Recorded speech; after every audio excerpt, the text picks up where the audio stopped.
Hello? Test 1, 2. See how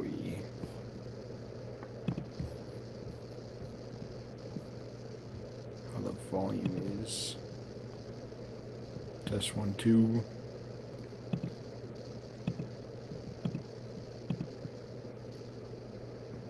There we go.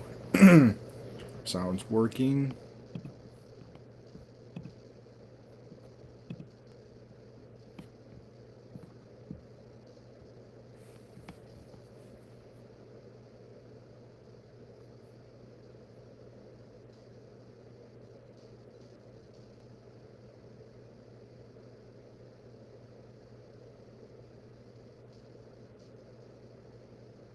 Let me just send out something real quick.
Alright, we're going to be getting started here pretty soon.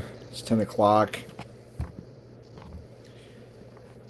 Kind of got rolling a little late tonight because the volleyball match for the Elkton Elks went late. Got started late because of the JV and all this, the C team JV, and that was run behind. So it's a tough night for the Elks, for the volleyball team, as they lost 3-1, sadly, to the S-Line Redhawks. But now we're going to be doing the podcast.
Alright.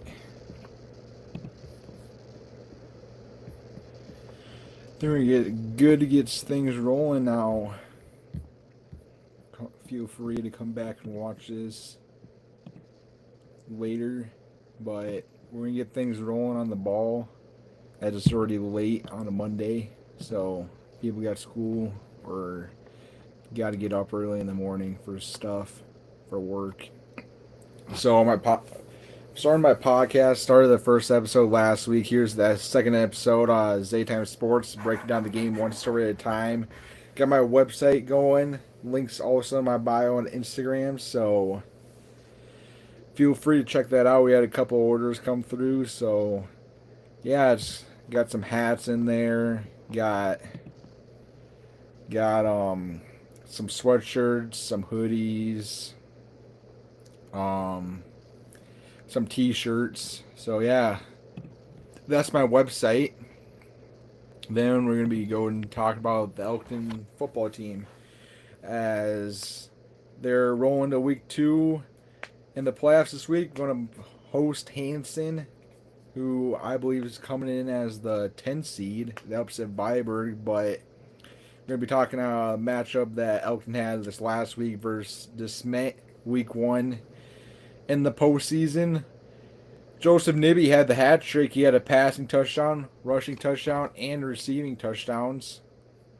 And Colt Beck got a little stinger, so he stepped in. He said he hadn't practiced quarterback all week, and coaches throw him in there, and he looks like a natural at it. He did have that one interception, but, you know, if you just get thrown in there, that's going to happen sometimes. So he did an outstanding job at jumping in at quarterback. And then Miles Poindexter got that pick six. He lurked out of the sky as it looked like the Smet player was closing in, had open space, but then you see Poindexter just fly out, grab that, and then takes 55 yards to the house. Pretty good interception by him. And the offensive line has been dominating since the bye week. Erickson and Beck has been able to have all the time in the pocket to throw the ball, or they've opened up big holes for Erickson or Beck to run through with. We're gonna be showing the stats later, but it starts with the offensive line, and when you have a great offensive line, then you're gonna be able to beat teams. Beat good or average teams are gonna be able to blow out average teams and then beat good teams pretty handfully. And at that offensive line, you got Quinn Wesley, David Olson, Tate Boersma, Jacob Wesley doing the big dog work in the trenches, and they've been dominating since that bye week, like I've said. And that feeds energy off to the backs and the wideouts, because when your team's getting points on the board and getting big chunk plays, big explosive plays, then everyone wants to have a piece of that, and then other players just feed off that energy. The next thing is Beck and Erickson have been unstoppable in the backfield. It's looking like they're going to be the best backfield in the state and 9AA, and probably not all 9-man football, as they're almost untouchable, as Erickson breaks 3 tackles before he can actually bring him down to the ground, and then Beck can throw it all over the field, spread it all out, and he also is fast and quick and be able to get out of the pocket, scramble up, step up, and make a big play when he needs to. So yeah, that's one of the best backfields in the state of South Dakota, 9-man. Next matchup, Elkton's gonna be taking on is their home versus Hanson Thursday at 6 p.m. So yeah, that's gonna be a big game, big time game, with last year Elkton beating Hanson in the second round. So we're gonna be seeing the same thing just a year later.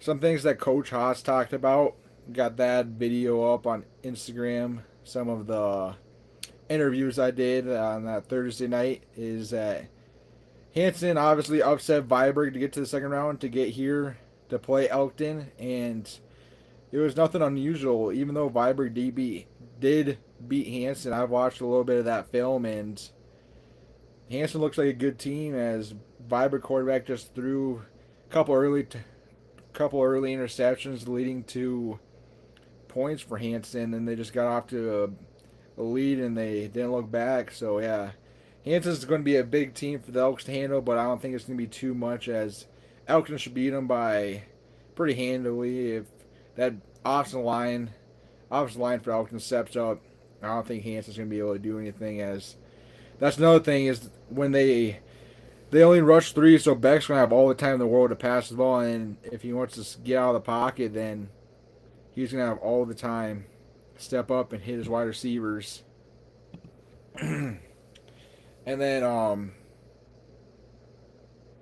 give me a second. So I gotta send this. How someone can watch this.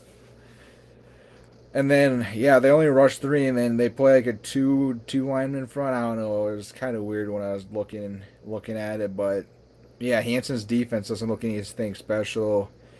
Beck should be able to swing it out for Erickson and get 15 plays easily, and then if Elkton can just say discipline tackle, and Hanson's not going to be able to move the ball well as they mainly go to that wing T. The quarterback does have a good arm, though, as he can sling and he can roll out of the pocket and put a dime on their wide receivers. A couple plays in film that I watched in the first half of the Viber game. He has a good arm, and Elkton DBs are going to have to strap up, and I think they can do that. But if Elkton can stop the wing T, then they should have a pretty good time as stopping the wide receivers.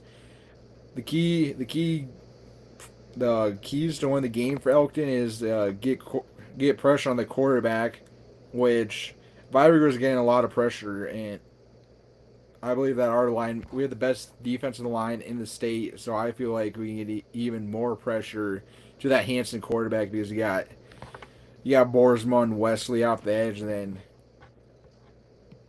then Jacob Wesley in the middle to clog up, so the quarterback shouldn't be able to scramble once the DNs get too far up the field. But hopefully they're working on that this week. They can't get too far up the field, and they're going to have a field day on that Hanson quarterback when he drops back to pass.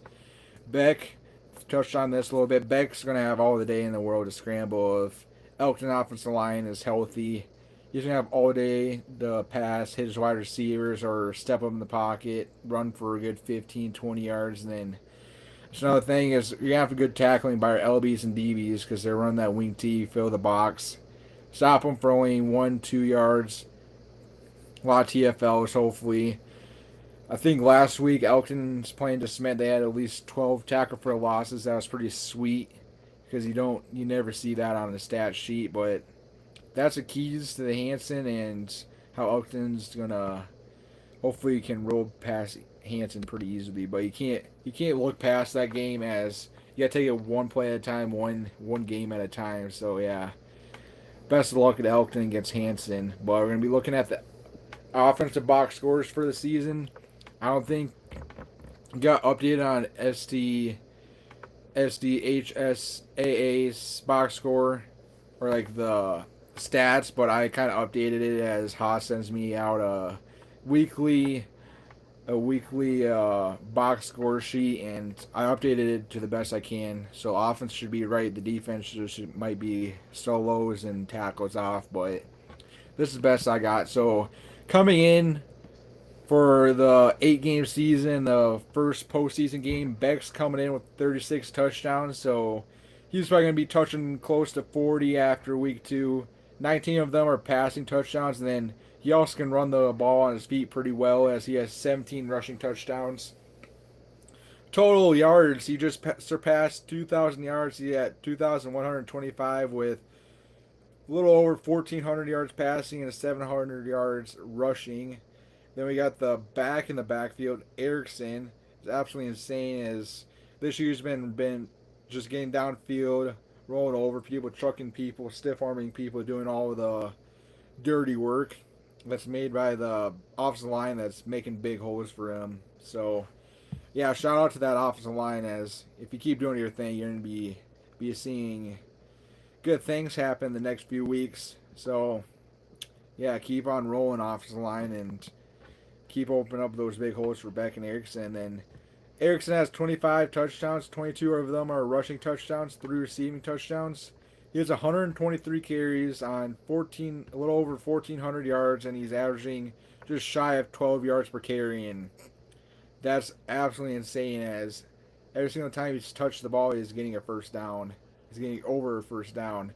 And then the leading wide receiver, as Beck's favorite target now after the bye week, is Poindexter. Miles Poindexter with 16 receptions, 440 yards, and 8 tuds. So yeah, this this offense is looking scary, especially with Beck and Erickson in the backfield. Now you got Miles catching passes. He can go up and Mossy like we saw week 8 against Hamlin. So yeah, that's a scary offense. And then we're gonna be moving to the defensive side of the ball with starting off Miles Poindexter just surpassed 100 total tackles. Um, not for sure exact stats on solos, TFLs, and sacks, but I definitely got the total tackles in here, and I think I got the TFLs for at least a few people. And but it was crunch time after the volleyball game. Had to come home, get this finished up. So yeah, just punched in a couple of numbers. But Poindexter's rolling with 107 total tackles, best linebacker for Elkton. 69 solos, 20 and a half TFLs, 2.5 sacks. He's absolutely a stud, and he's coming off that pick 6, and I believe 15 tackles in that first postseason opener, home opener. Then you got Q-Dub off the edge. He has 75 total tackles, 41 of them are solo, 30 TFLs, absolutely insane. You have 30 TFLs coming from an end. And that's not even talking about Boersma, as we're going to talk about down below. He has 8.5 sacks, so hopefully he can get 10 here. Finish out the postseason strong. Hopefully he can get up to 10, double digits. Then Boersma, other end, 61 total tackles. I wasn't able to get his total tackles updated from the postseason. Then 22 TFL, 6.5 sacks, and he's absolutely stud on the other end. Quarterbacks and running backs can't really bounce to the outside if they want to run up the edge. And then you got Jacob Wesley, as we're going to talk down below, to clog up the middle. And if the linebackers are filling like they usually do, then teams aren't going to be able to move the ball efficiently against Elkton, as they have one of the best defenses in the state, 9-man football. They got Erickson at DB, and you usually don't see DBs putting up this kind of stats with 70 total tackles and 10 TFLs. Erickson's been the best DB for Elkton. It's the main guy to play against your wide receiver 1, and he can do it all. He can come down and get a big time hit, or he can go back and play the pass, get a bunch of PBUs.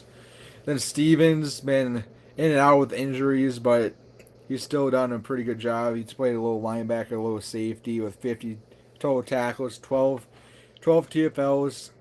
Then Joseph Nibby stepped up huge, especially later in the season. He had 73 total tackles. He got that interception last game, 7.5 TFLs.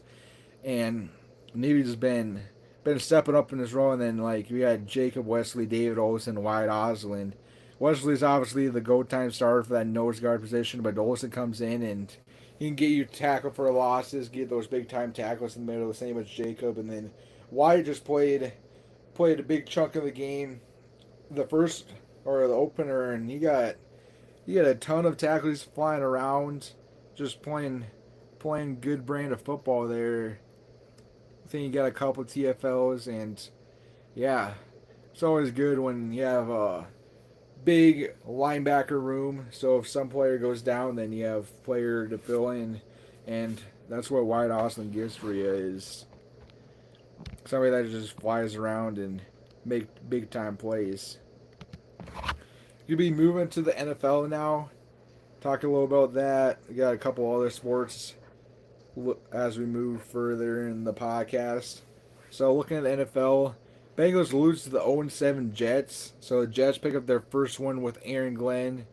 It was a high-scoring game, good shootout, but you see the Bengals go beat the Steelers last week, and you're like, oh, they have life with Joe Flacco, and then they go lose to 0-7 Jets. It doesn't really make sense, but the whole AFC doesn't make sense.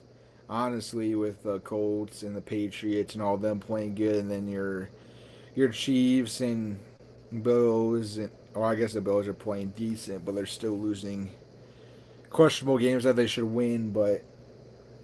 And also the Chargers are doing pretty good as they beat the Chiefs, but then the Ravens aren't playing good. So yeah, Bills came out hot off a bye, putting up 40 points on the Panthers, so they're not looking like anyone's going to be able to stop them anytime soon. They had those 2 early losses, and then they come off by, get a little healthier, and they put up 40, and that's what the Bills do. And they respond, so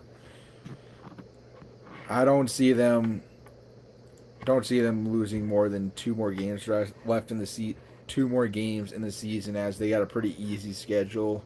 The Ravens get a much needed win versus the Bears if they want to keep their postseason alive, but let's see if they can win. When they have to win a lot more games down the stretch, and their schedule's not getting any easier.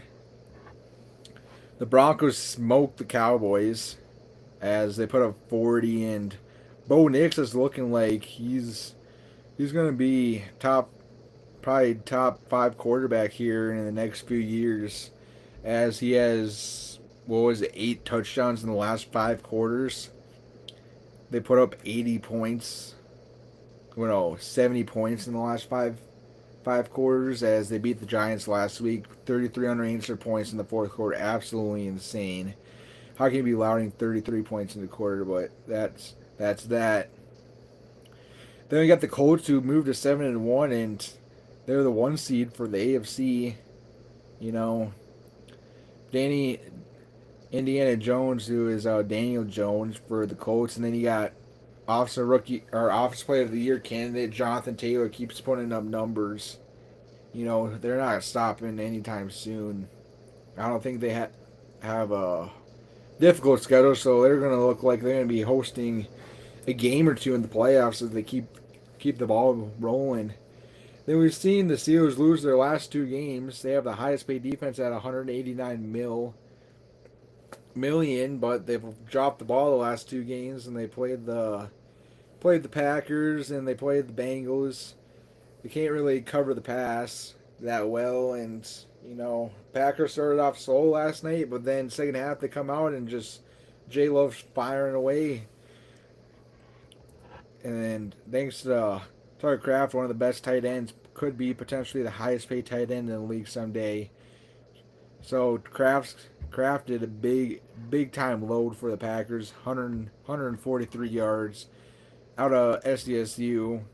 So that's pretty cool to see when your hometown boy is going off for your favorite team. That's the Steelers defense. They're not looking great. Then just news came out today. Vikings lose Carson Wentz to a season-ending shoulder injury. So I'm not for sure on the status of Jaden McCarthy, but hopefully he gets back. So the Vikings can do something, but it's not looking like they're going to make the playoffs this year, as the quarterback play is down a lot from last year after losing the Daniel Jones and Sam Darnold. A big loss to Sam Darnold moving to the Seahawks, and he's playing outstanding with JSN. The Giants lose Scadaboo to that dislocated ankle. He's out for the season, so prayers up to Scad, as it looks like the Giants had life with darting him in. They were having a blast, balling out, but yeah, it's just tough to see when you have 2 players with season-ending injuries with Malik Neighbors and now Scadaboo. Trade deadline's approaching in 7 days. We'll see who's on the move, who's staying. AJ Brown was in the talks of moving, and I'm not for sure who else is another trade candidate. Probably one of the Packers wide receivers. You could see Wicks on the move, or I'm not for sure who else would be up there. But yeah, trade deadline's in 7 days, so I think the last day will be on. The last day would be our 3rd podcast of the year. So hopefully we can get you in some news with the trade updates and alerts. And your Super Bowl contenders, I think, you got to put the Colts up there for the AFC, but your Bills are going to be there, and the Chiefs, obviously. I think it's going to be the Bills and the Chiefs again in the AFC Championship, and we'll see who comes out that. And then NFC, you're going to have a dogfight. 1 through 7 can all be considered a 1 seed. Just you have to label them 1 through 7 because now all have the same record, but they all can play like a 1 seed on any given Sunday. So it's going to be Like the Lions looking pretty good. The Packers, obviously, not to be biased, but they're looking pretty good. The the Seattle Seahawks. The who else is in the who else is in the running? Oh, the Philadelphia Eagles. Like, the, obviously the Eagles are gonna be in the contenders, even though they lost a couple chunks. But they're obviously gonna be in the contenders after that Super Bowl Super Bowl run that they did last year, and they put a whopping butt whooping on the Chiefs. So we're gonna be moving to the next slide. It's gonna be talking about college football. Texas A&M looks like the best team in my opinion. I'm a little biased because I'm a little A&M fan, but I just like watching like their brand of ball, and with their new head coach that they got halfway through the season last year, I believe he's looking like he'd be coach of the year candidate as A&M's moving to 8-0, and my little headline underneath that is Marcel Reed looks like a Heisman candidate #1 pick as he was just shredding the LSU defense last night. Put up 49 points on the board, and the A&M defense looked like they have one of the best defenses in the league too. When you have a good offense and a good defense, it's hard for teams going to be able to beat against that. And A&M only allowed LSU to 25 points, I believe. And then after the game, a few days later, Brian Kelly gets fired. It's really surprising. He had 3 losses for LSU, but he had a 54 million buyout, so he's guaranteed 54 million still. And I don't know what LSU was thinking. Same with Penn State. Why would they get rid of him? But if you lose 3 games, it doesn't mean you have to fire your coach. Just might not be your year that year. And then underneath that, NDSU puts a absolute butt whooping to SCSU. They demolish them, and the NDSU is looking to go back to back this year, as SCSU is the 2 seed coming into it, and they beat SCSU by a good 30 points. So yeah, there's NDSU's having a bright year this year. Quarterbacks go he balls every single game, and then they got Trey Lance's brother Bryce Lance got wide out, and he's having a good year. So yeah, NDSU is looking to go back to back unless major injuries or a major upset brewing. But he was going to make it out of the SEC. He's got A&M in there. There's only 2 people that can play in the SEC championship, and there's like 6 teams that only have 0 losses or 1 loss. So I think it's going to be probably Texas A&M and maybe Bama potentially, or Georgia. But Bama holds the tiebreaker against Georgia beating them earlier in the season. So your team, it'd be interesting to see how the playoff bracket fills out. But you got A&M, Ole Miss, Bama, Georgia.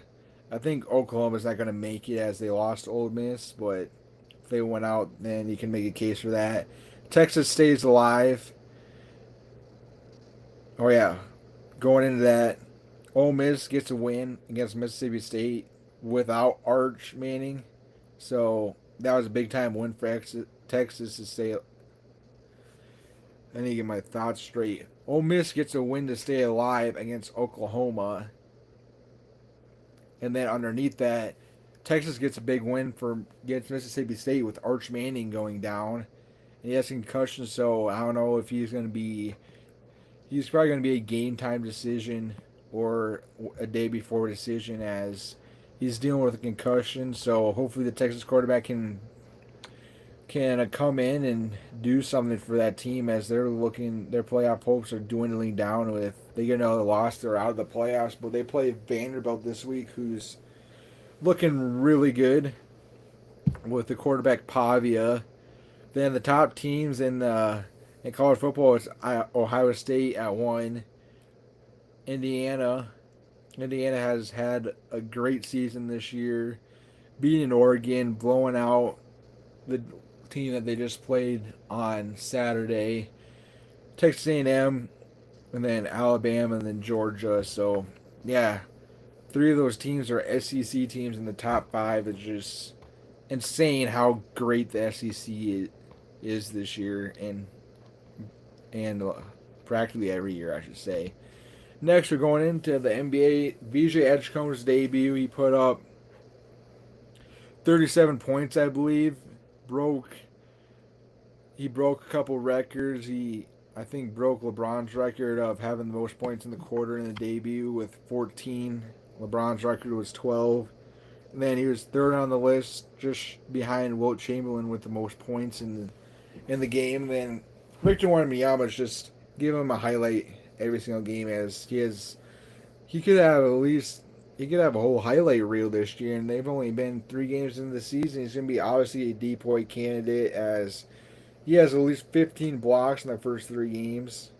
He's averaging 5 blocks a game, and then he can be in the MVP candidate too, with he's putting up big numbers. And I don't know if they won tonight, but they might be 3-0 after tonight. So yeah, he's doing big things for his team. Well, SGA go back to back for MVP, and it's gonna be tough to do when you have Wemby and Jokic battling it out, and then Luka looks a lot slimmer and healthier. So it's going to be hard for SGA to go back to back, and I don't believe he's going to be able to go back to back. Is OKC becoming a dynasty? That's a question I had last week, and then put it in there this week just to talk about it. I think OKC is not a dynasty yet. They've only had 1 championship, but I think if they win another championship, they'll be a dynasty if they go back to back. But anything outside of OKC not winning a championship, they're not going to be a dynasty, in my opinion. If they make the conference finals and lose, then I don't believe that's a dynasty. You want to be a dynasty, you have to win chips. You have to win back-to-back chips. So yeah, that's what I think a dynasty looks like. Curry keeps producing. He put up 50 points in his first game.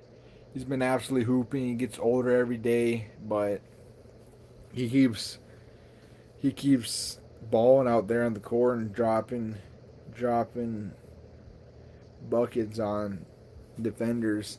Then moving down, Flag's picking up quick and producing for the Mavericks. He started out slow in that first game, probably just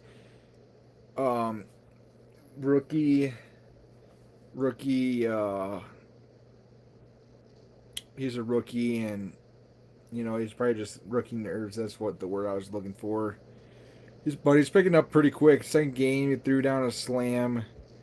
And he's starting to pick up the game pretty quick, and that's what you like to see him. Number 1 pick is.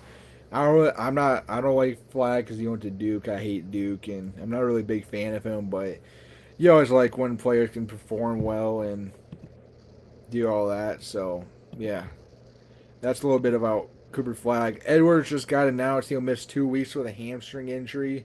So see what the Timberwolves can do without him.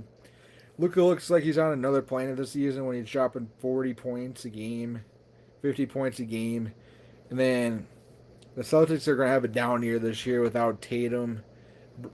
Jaylen Brown's good, but he can't put a team on his back and be able to score 40 every night. Even though they do have some young guards, they lost their big time post. What's his name? I can't remember, the center that went to the Atlanta Hawks. They lost Al Horford to the Warriors. So yeah, Celtics aren't looking like they're gonna have a good year this year. And then moving to college basketball, my last slide. Tops teams coming into the first game that tips off November 11th is Purdue. Top teams are Purdue, Houston, and Florida in the AP poll. And then coming into a couple of expedition matches I just wrote down is Kentucky beat Purdue in an expedition, and Kentucky's looking like they could potentially be they're definitely a top 10 team. They're ranked 9. They could ranked at number 9, but they can definitely be top 5 team. Then moving down, Kansas beat Louisville, as Kansas was ranked 19. Louisville was 11, I believe.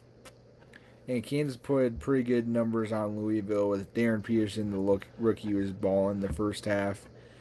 Top freshman of the year is top freshman candidates: Asia DeBansta, Darren Peterson, Cam Boozer, Nate Emmett, and Michael Brown Jr. Michael didn't really perform against Kansas that well, but you gotta expect that he's gonna get his confidence and he's gonna be able to knock down big time shots. But AJ dropped 30 in his first expedition match. Darren Peterson dropped 24 in the first half. Then he had to sit on the bench a little bit because he's dealing with cramping. Cameron Boozer in his second expedition, he dropped 24 points, 23 rebounds, absolutely insane. Nate Emmett, South Tennessee. I don't really know much information on him, but I heard he's pretty good. And then obviously Michael Brown Jr. That guy can shoot from anywhere. And also, yeah, Kyan Anthony. I forgot I'm writing down, but you gotta show respect. Carmelo Anthony's son, as he balled out last year and playing Darren Peterson in that high school match, just kind of get over the top. So yeah, it's gonna be a fun draft class this year with all those 5 players most likely going to be headed to the draft, and that's going to be concluding my podcast for the night. And make sure you go grab some merch on Zaytime Sports. The links in the bio to get to the website, and we're gonna be tuning off for podcast number 2, Zaytime Sports. Thanks for tuning in, and have a great rest of your night. Or if you watch this